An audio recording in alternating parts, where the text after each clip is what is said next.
Good morning, I'm Dr. Suraiya Shahin and today I will teach you an introduction poem by Kamala Das. An introduction poem is an autobiographical poem by Kamala Das. Let me talk first about the writer Kamala Das. Kamala Das is a prolific Indian writer who has written more than 20 books. She was born on 31st of March 1934 in Kerala in a Hindu conservative family. But on 11th December 1999, she converted to Islam religion and changed her name as Kamala Suraiya, and she used the pseudonym as Madhavi Kutty while writing in Malayalam. Being an Indian woman and writer, she frankly speaks about women's sexual desire and love. We find love and sex as main themes of her poetry. Her poetry is largely an expression of her frustration in love, an expression of unfulfilled desire in her life, and search for an identity. The poem An Introduction was published in first collection of poetry Summer in Calcutta in 1965. The tone of this poem is confessional because Kamala Das states frankly about the encountered struggles, suffering, and the place of her identity as a woman in a patriarchal society where women remain under the control of men.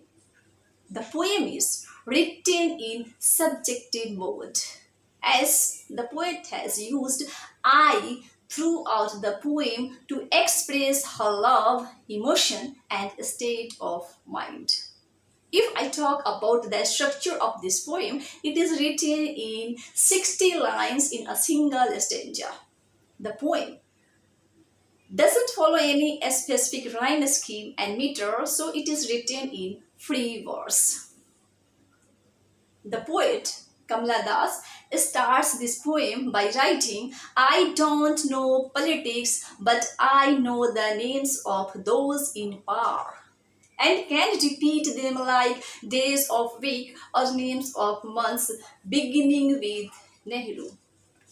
The writer Kamala Das here speaks the genuine expression of her mind that she doesn't know anything about politics, but she knows the names of the people who are in power and who are in politics, and she can recite their names very easily, like the days of week, name of months, easily like the names of months starting from Nehru. And Nehru was the first Prime Minister of India. Then in the next lines, the poet writes, I am Indian, very brown, dark in color, and born in Malabar. I speak three languages, write in two, dream in one. Don't write in English, they said. English is not your mother tongue. Why not leave me alone? Critics, friends, visiting cousins, every one of you, why not let me speak in any language I like? The language I speak becomes mine. Now, the poet speaks the state of being an Indian woman. She says that she is Indian with dark brown skin and born in Malabar. She speaks three languages, writes in two languages, and dreams in one of them. People asked her not to write in English language because it was not her mother tongue. While during the British governance, English was taken as a colonial language, as a medium of communication. And when she speaks in English, her people, critics, friends, and cousins passed comments on her. She asked those people to leave her alone, not to disturb her, and let her speak in any language she desires. Whatever language she speaks becomes her own language, and all its imperfections, lackness, and queerness becomes her own, all hers and only hers. She finds her language as half English and half Indian.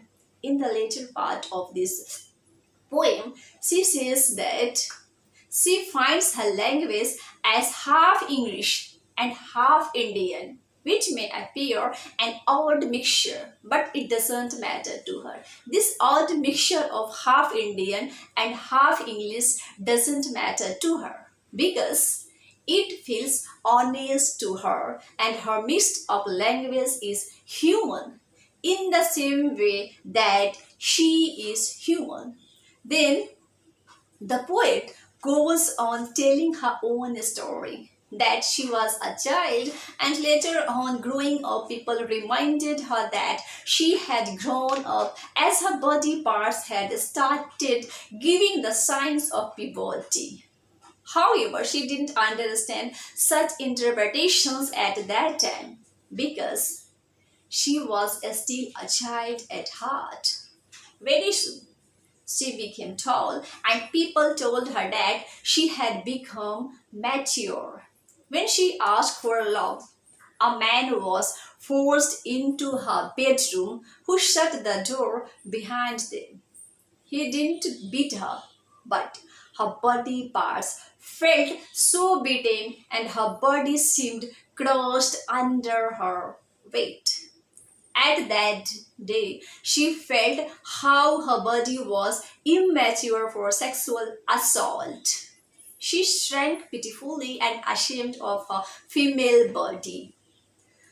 The poet then writes, then I wore a shirt and my brother's trousers, cut my hair short and ignored my womanliness.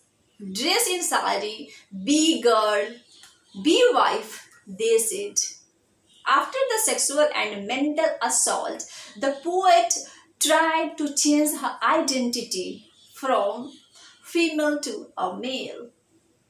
Then she put on her brother's clothes, cut her hair short to ignore womanliness. But people didn't like her in a male dress and suggested her to wear sari and behave like a girl, be a wife, behave like a wife, and follow the domestic routine.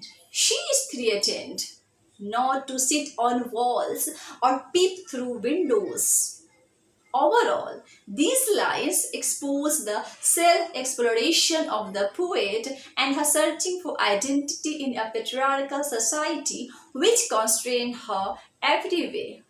People called her B. Ami or B. Kamala, or better yet to be Madhvi Kutti. Ami was Kamala Das's childhood nickname, and Madhvi Kutti, it was her pen name. So they asked her, pick a name and pick a role and don't mess around. Don't pretend you are crazy. Don't cry too hard when someone leaves you. In the next lines, the poet writes, I met a man, loved him, call him not by any name. He is every man who wants a woman, just as I am every woman who seeks love. Here, the poet Kamala Das remembers her love that once she met a man with whom she fell in love. But she here doesn't want to disclose that man's identity or that man's name. For her, that man symbolizes every man who desires a woman, just as the poet herself represents every woman who needs love. Now she compares that man's behavior with a river that the man was starved and rushed as a river. And she felt as endlessly patient as the ocean. Towards the end of the poem, the poet gives a slap on patriarchy. The poet says that when she asks every such man who he is, he replies, "He is I." Means she uses I for herself.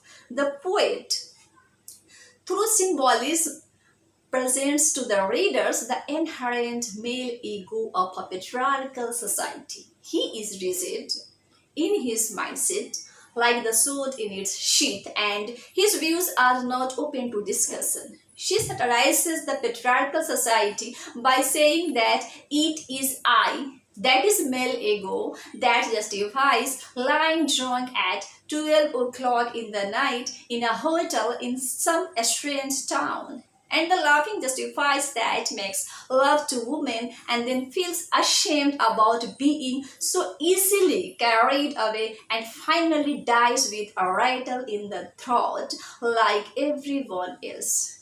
Death exposes the futility of male ego, showing that he is not greater than she. In the concluding lines, the poet writes, "I am sinner, I am saint, I am the beloved and the betrayed.